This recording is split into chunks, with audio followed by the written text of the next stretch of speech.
Udah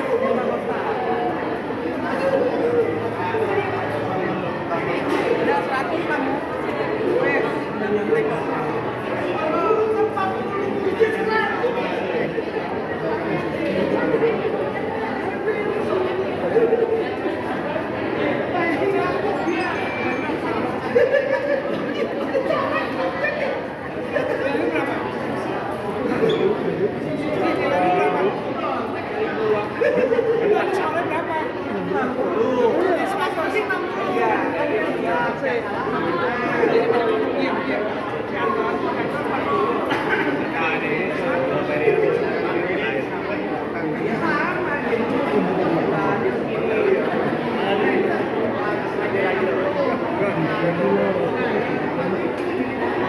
Tes. Halo, selamat pagi Bapak Ibu dan juga teman-teman semua ya. Selamat pagi. Selamat pagi. Apa kabar? Baik, luar biasa. Ramai sekali ya hari ini di Panti Mandala satu ini. Terima kasih Bapak Ibu dan juga teman-teman semuanya sudah mau berdiri dalam acara Sekolah Biologi Panti Akademi 2025.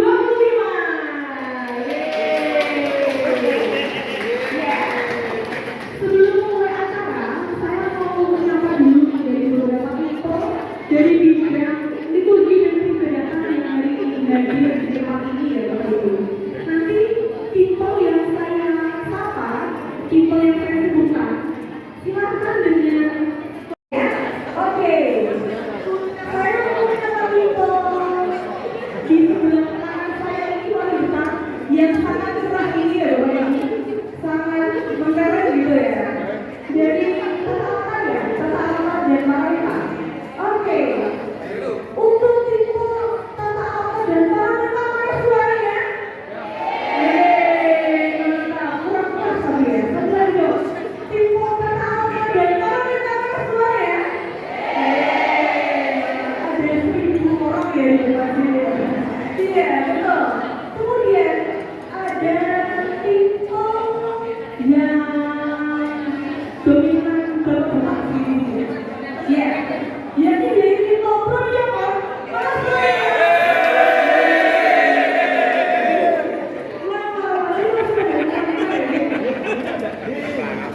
Tempatnya kurang tahu ya. Oke, saya lagi tipe Prodiyakon kan suaranya.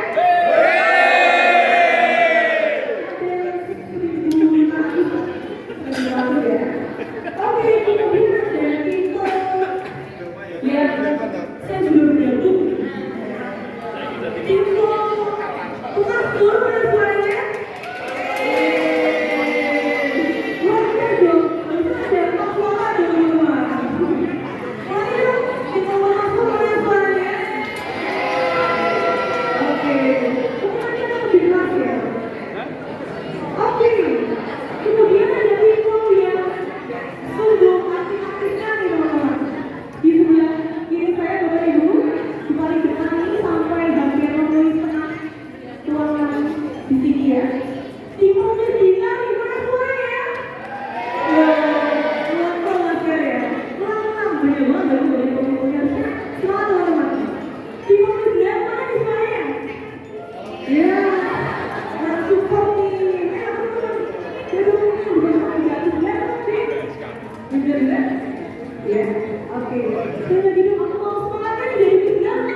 Jadi kalau teman-teman Bapak Ibu yang mau bertanya, namun di sesi yang besar ini bisa memperdalam lebih banyak lagi di sesi yang ketiga. Kemarin waktu mengisi Google Form, itu saya sudah memberikan pertanyaan, Bapak Ibu juga sudah memesan beberapa pertanyaan. Dan banyak pertanyaan yang menarik menurut saya. Jadi saya punya ya, saya juga berpikiran mengenal seperti ini, seperti itu. Nanti boleh ditanyakan saja. Kalau dan juga kita punya kesadaran bahwa kita itu tidak pernah bekerja sendiri di dalam liturgi. Misdinar itu bekerja sama. Misdinar itu kalian misdinar kalau bertugas itu sekali tugas berapa orang? 4 sampai 6. Nah, itu saja sudah bertugas berkelompok. Ibu-ibu kalau merias altar biasanya berapa orang yang tugas? 4 sampai 6 juga. Prodiakon, bapak-bapak, ibu-ibu prodiakon kalau bertugas berapa orang biasanya? 8 sampai 12. Oh, banyak juga ya. Nah, ini menunjukkan bahwa kita itu tidak pernah bekerja sendiri, tetapi bekerja di dalam tim. Nah, mengenai liturgi sendiri, Bapak Ibu, apa itu liturgi? Kita itu kalau ngomong liturgi, sebenarnya liturgi itu apa sih? Kalau mau dirunut artinya, liturgi itu sebenarnya ini, ya, dari kata leitos, dari kata ergon, artinya karya, dan leitos bangsa. Jadi kalau mau dilihat pada awalnya, liturgi itu artinya itu tidak rohani sama sekali. Liturgi itu artinya adalah karya atau pelayanan yang dibaktikan bagi kepentingan bangsa. Jadi pada zaman dahulu, liturgi itu artinya kerja bakti. Kerja bakti untuk masyarakat itu arti liturgi pada zaman dahulu. Kalau kita kerja bakti bersihkan jalan itu liturgi. Kalau kita nyumbang untuk kepentingan masyarakat itu liturgi. Zaman dahulu seperti itu. Tetapi kemudian arti liturgi itu menjadi dispesifikan atau ditarik ke dalam gereja dan artinya adalah pelayanan untuk umat.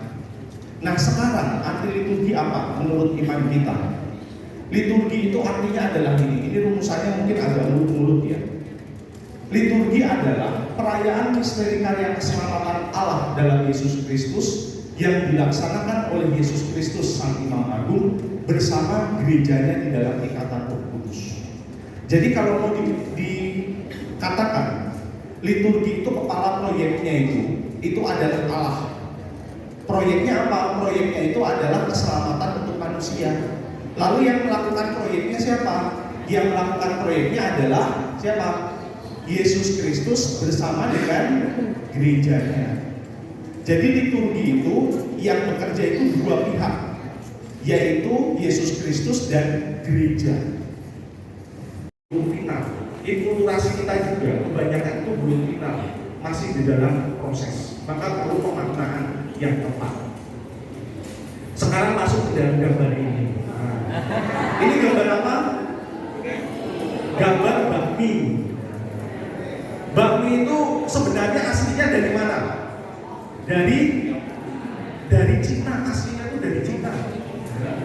Tetapi kemudian bakmi itu datang ke Indonesia dengan berbagai cara mengolah dan rasa. Ini saja ini bakmi apa ini? Bakmi Jowo. Masih ada bakmi godok misalnya. Ini lumayan tuh. Kalau Sarimi atau Indomie atau apa mimi itu kan rasanya sekarang semakin gila lagi, makin banyak. Ada yang rasa tendang, ada sambal mata, ada apa sampai sangat banyak sekali. Ini kurang lebih seperti inkulturasi Bapak Ibu. Tanpa inkulturasi iman kita itu menjadi iman yang impor, diambil dari luar, hanya kemudian ditaruh di tempat ini. Inkulturasi itu memungkinkan kemudian mie ini kemudian diolah sesuai dengan cita rasa kita. Iman kita itu diolah dengan cita rasa setempat. Maka pertanyaannya adalah ini: bagaimana kita dapat memasak iman Katolik dengan cita rasa mobil? Iman Kristiani itu diolah dengan cita rasa seperti ini. Mau gimana? Sebagai contoh, inkulturasi yang tambal sulam ini. Ini sangat umum ya Bapak Ibu mengenai kandang Natal dan pohon Natal. Ada kandang Natal, ada buah Natal atau apalah itu ya. Kita itu kadang bingung ini mau buah Natal atau kandang Natal. Ada yang pusing kemudian membuatnya dua, di dalamnya ada kandangnya. Tapi kemudian kerap kali kan kita seperti ini, ada kandang Natal, kemudian ada pohon cemara. Ini sebenarnya dua makhluk yang berbeda. Dua makhluk yang berbeda datang dari dua budaya yang berbeda. Ya. Ada kan pohon Natalnya diberi apa? Salju. Sementara Yesus itu lahirnya di mana? Padang gurun, Bapak Ibu. Padang gurun ada saljunya enggak? Enggak ada. Nah ini kan kadang-kadang kita tambal sulam seperti ini toh. Ya kan pohon Natal ada saljunya, tiba-tiba di sini ada kandang Natalnya. Ini dua makhluk yang berbeda dari dua tempat yang berbeda. Kalau tidak hati-hati, tahap pengambil alihanlah yang terjadi. Ya. Maka kita perlu memasak sungguh peristiwa ini secara cita rasa atau dimono. Kamu menjelaskan mengenai keterlibatan umat dalam perayaan Ekaristi.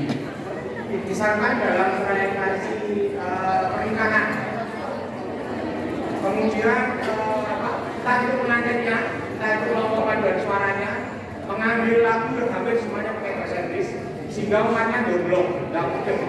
Nah, di manakah letak keterlibatan umat kalau dalam misa seperti ini? Seolah-olah umat itu hanya menjadi pelengkap. Mereka tidak tahu apa-apa. Sehingga menyanyi hanya dia semua jadi penonton. Menurut pandangan gereja-gereja bagaimana kalau melaksanakan misa pernikahan sebaiknya bagaimana melalui? Terima kasih. Pertanyaannya juga kalau misalnya Imlek kita kan pakai causam buat muara, terus Imlek itu kan nggak masuk ke hari besar, tapi kehamilan dulu, tapi kita pakai warna merah. Itu terima kasih. Terima kasih.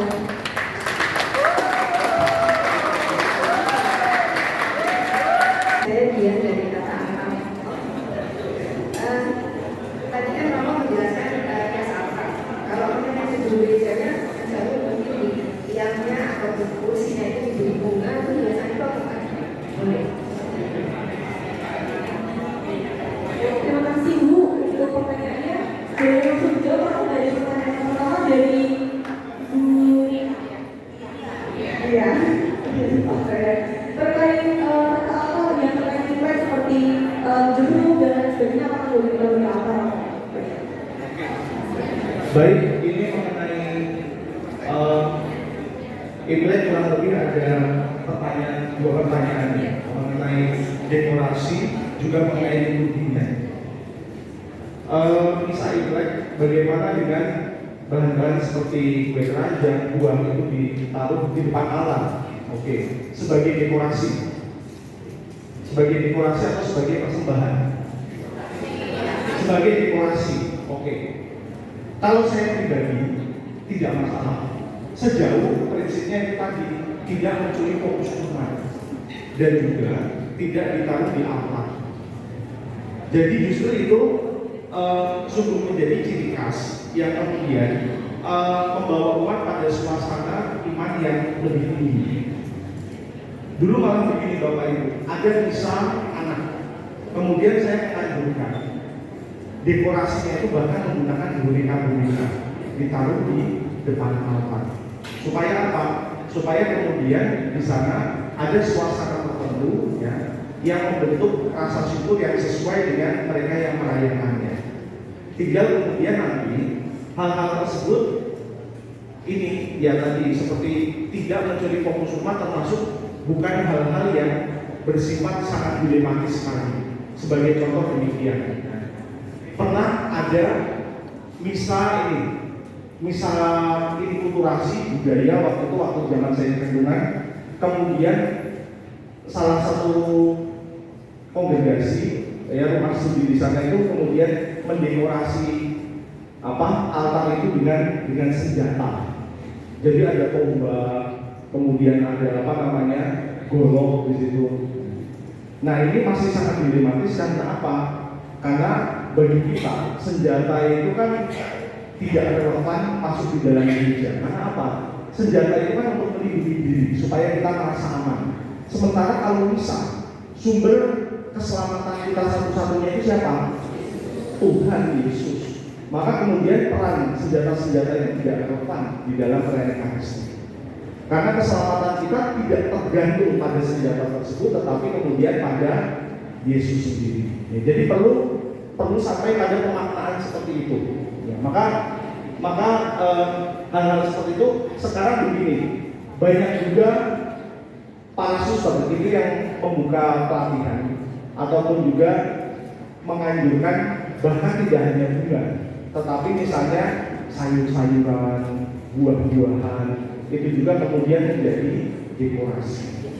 Begitu, geng. Pakai lampion tidak masalah sejauh itu tidak mencuri fokus umat. Seperti tadi itu loh. Tadi itu kan ada yang menggunakan perahu. Wah, itu kalau sampai mencuri fokus umat seperti itu.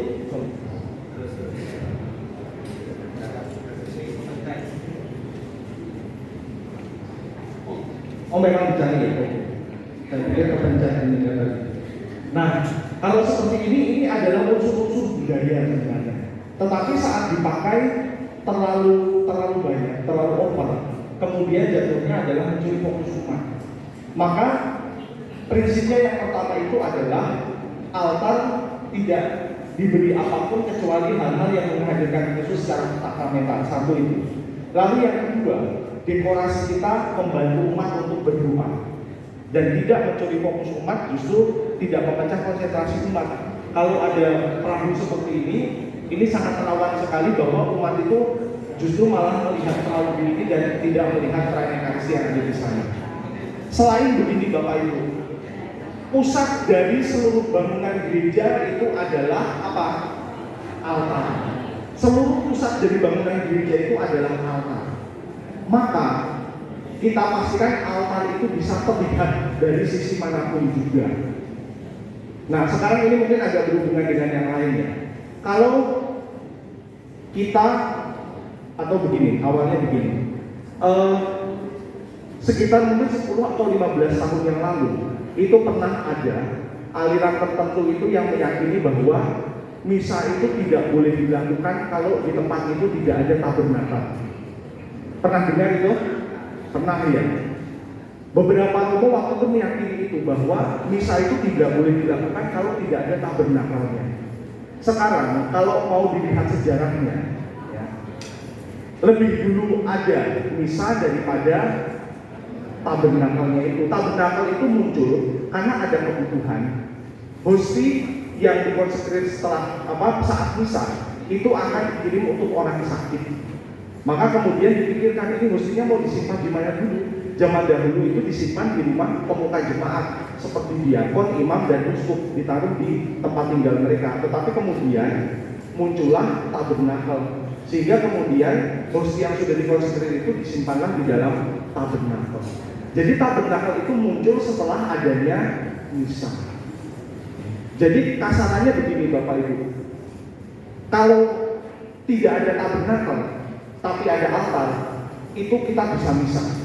Tetapi kalau tidak ada altar, adanya tabernakel, bisa misa atau tidak? Tidak bisa. Tidak bisa. Maka sekali lagi yang perlu kita jadikan pedoman adalah altar itu adalah pusat seluruh bangunan gereja, sehingga seluruh petugas liturgi itu menghadap altar. Dan di dalam doa umat kan diungkapkan itu, ya Tuhan bagi kami yang apa? Berhimpun di sekitar altar-Mu. Karena apa? Altar itu menjadi pusat seluruh bangunan gereja. Itu ya, jadi sedemikian pentingnya altar sehingga ini menjadi pedoman bahwa saat kita menata rias altar itu kemudian tidak mencuri fokus umat kecuali pada Yesus sendiri. Begitu ya? Oke. Bagaimana itu diterjemahkan nanti sangat teknis sekali. Lalu berhubungan dengan Imlek, itu memang sekarang itu masih gonjang-ganjing karena apa? Karena belum ada panduan yang secara khusus untuk Uskupan Agung Semarang. Nah sekarang itu sedang Komisi Liturgi Uskupan Agung Semarang itu sedang membuat kurang lebih pedoman-pedoman yang berhubungan dengan ini. Jadi misalnya upacara pemakaman untuk Tionghoa misalnya, itu sedang dibuat sekarang. Termasuk juga misa Imlek juga. Nah, Ini tidak masuk di dalam liturgi, lalu bagaimana? Ya, kita bisa merayakannya dengan tentu saja secara liturgis kita konsultasikan dengan yang pertama adalah pastor paroki sebagai penanggung jawab liturgi setempat. Itu yang paling penting, paling utama. Kalau misalnya pastor kepala mengatakan tidak perlu ada misa Imlek, kita mau apa lagi? Maka, tetapi saya yakin romo-romo di Semarang sangat terbuka sekali dengan inkulturasi. Dengan adanya penyesuaian cara liturgi tertentu.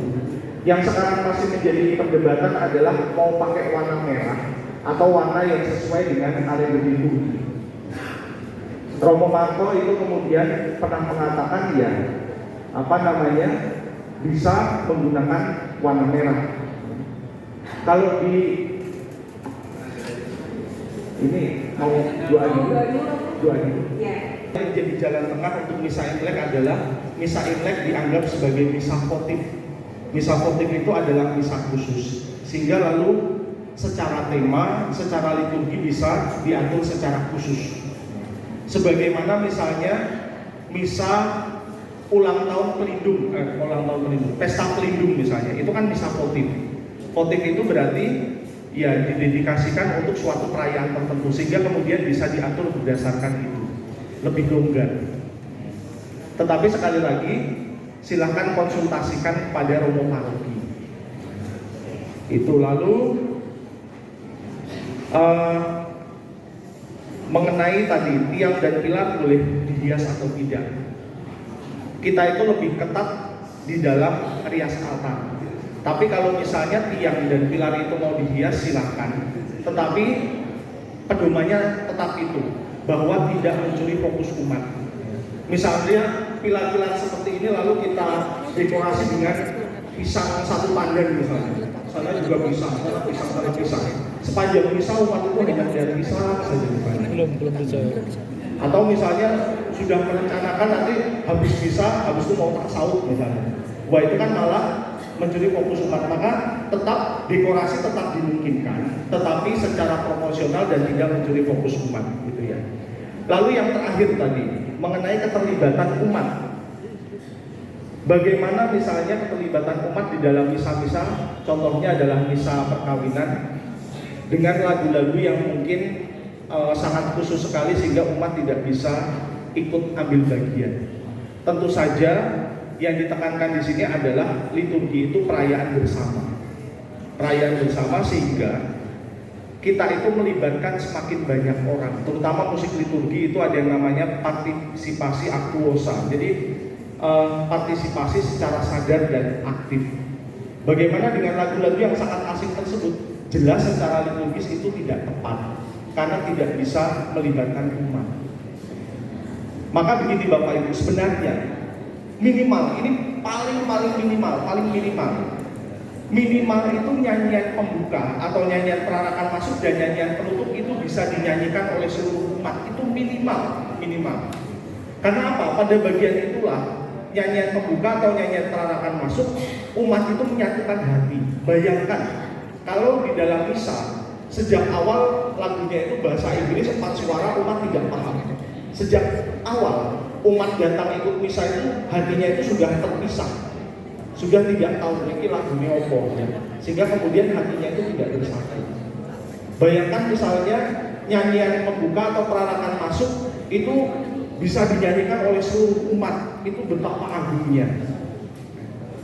Bapak Ibu di sini ada yang waktu misa paus, ada yang ikut misa di GBK, ada yang nonton misanya lalu lewat TV atau YouTube, ada ya. Bapak Ibu waktu misa paus, nyanyian pembukanya itu adalah Kristus Jaya. Kristus Jaya, Kristus mulia. Bayangkan itu satu stadion nyanyi itu semua. Wah, itu luar biasa ya. Saya kalau membayangkan itu, merasakan itu masih merinding saya. Karena apa? Karena sungguh-sungguh megah. Umat itu bisa menyanyikan itu semua. Luar biasa. Nah itu bayangkan kalau kita itu menyusun suatu misa yang bisa dinyanyikan, nyanyiannya itu bisa dinyanyikan oleh seluruh umat. Itu luar biasa sekali. Lalu nyanyian penutupnya itu waktu itu apa ya? Saya lupa. Salam Maria atau apa ya? Ave Maria. Ave, Ave, Ave Maria. Seluruh umat menyanyikan itu satu stadion. Wah, itu luar biasa sekali. Kalau saya pribadi ya, saya lebih pilih kelompokku itu fals-fals, tetapi bisa melibatkan seluruh umat daripada bagus sekali tetapi sekedar menjadi show. Bunga, kenapa pakai bunga? Bukan musik, bukan menyembah berhala, bukan menyembah setan. Kalau ada orang yang memanggil setan, memanggil roh jahat dengan menggunakan bunga dan itu lain. Itu bukan tujuan kita. Tinggal mau memaknai bagaimana dan doanya bagaimana. Kemudian ikung nanti ada maknanya sendiri. Tapi ini sekedar sekilas saja supaya Bapak Ibu kenduri ya. Lalu cara Katolik bagaimana? Kenduri sebenarnya bukan ibadah. Karena struktur kenduri itu cuma penyampaian wujud, kemudian doa, lalu selesai. Tapi kalau itu dikemas dalam ibadah, boleh saja. Ya, nanti bagaimana strukturnya, mari kita lihat bersama-sama. Tapi mohon maaf apabila penyampaian saya mungkin kurang benar karena kebetulan baru kali ini juga saya menyampaikan tentang permintaan dari Bapak Supriyanto selaku koordinator proyek ini. Tapi ya nanti kita saling memperkaya. Mungkin ada yang membawa tradisi dari Jawa Timur, mungkin ada yang membawa tradisi dari Jogja, dari Solo, boleh juga. Oh di sini dengan Kendal saja sudah tidak beda. Ya, kan dulunya ini dulunya kok pakai ini. Kalau tempat saya tradisi Jogja itu menggunakan tepung lalu golong itu buat apa macam ini. Ada golongnya itu. Heran saya waktu saya kecil saya belum tahu tentang, karena kebetulan tradisi di tempat saya itu masih ngadopsi dari tradisi Islam. Sehingga kalau suro itu ya suronan tanggal 10, maulud itu tanggal 12, kemudian ruah tanggal 15, kemudian ruah pindu, artinya ruah pindu itu selamatan, kemudian diwujudkan dengan doa dari keluarga masing-masing. Lalu beberapanya itu ada tumpeng, ada golong, ada macam-macam. Lalu kok saya mendengar saya kaitkan dengan cara ini, kok modelnya itu mengatakan yang dua itu golong lan rasul ini kok kangge memulai kali kelas rasul.